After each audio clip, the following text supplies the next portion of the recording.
I've been caring for crested geckos a little bit over a year now, and I gotta say, they are one of the most rewarding species.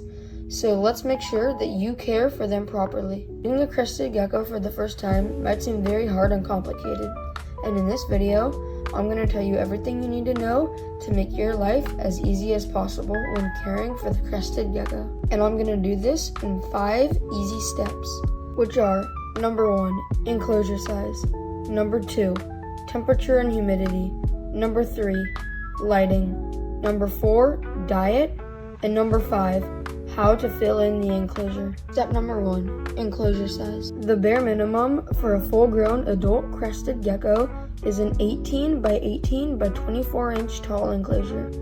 I recommend Exoterra. I currently house my male in an 18 by 18 by 24 enclosure and my female in an 18 by 18 by 36 inch enclosure. Step number 2, temperature and humidity. Crested geckos come from the island of New Caledonia, and it is not very hot there, although it is very humid.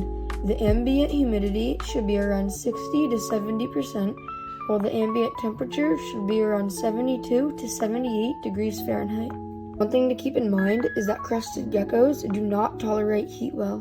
So generally speaking, you shouldn't provide them a heat bulb. Which brings me to my next option, lighting. As you probably know, they are nocturnal and do not really require UVB or heat, although it is optional and some people say that they do benefit from it. So if you were to use heating and lighting, I recommend using a small Exoterra Nano heat bulb and an Arcadia Shade Dweller UVB bulb. Some people also say that it is completely necessary and a must-have for UVB on crested geckos, although in my personal experience, they do just fine without it. And if you don't, I would recommend using either a household bulb to provide them a day and night cycle, or a plant LED if you go bioactive, which is what I would recommend, and I'm going to talk about that later. Step 4, diet. Crested geckos eat insects in the wild, and they eat things like nectar and pollen, as well as various sorts of fruits and berries.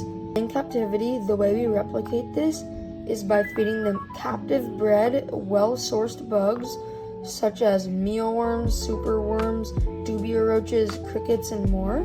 Though a lot of the time, they do not like to eat a bunch of their insects and only prefer their crested gecko diet.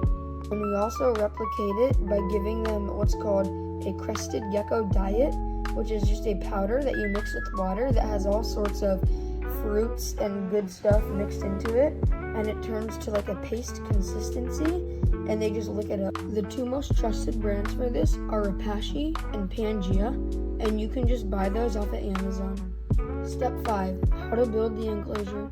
I will always recommend to go bioactive, as I explain in another care guide video, and if you're wondering how to do it, I'm not going to explain a whole lot in this video because I have 2 build videos on how I went bioactive for a possible glass tree frog, which you should go check out, and for a Madagascar giant day gecko, which is almost the exact same as you would set up an enclosure for a crested gecko. And if you're wondering what plants you should use, I also have a care guide for what plants to use for crested geckos.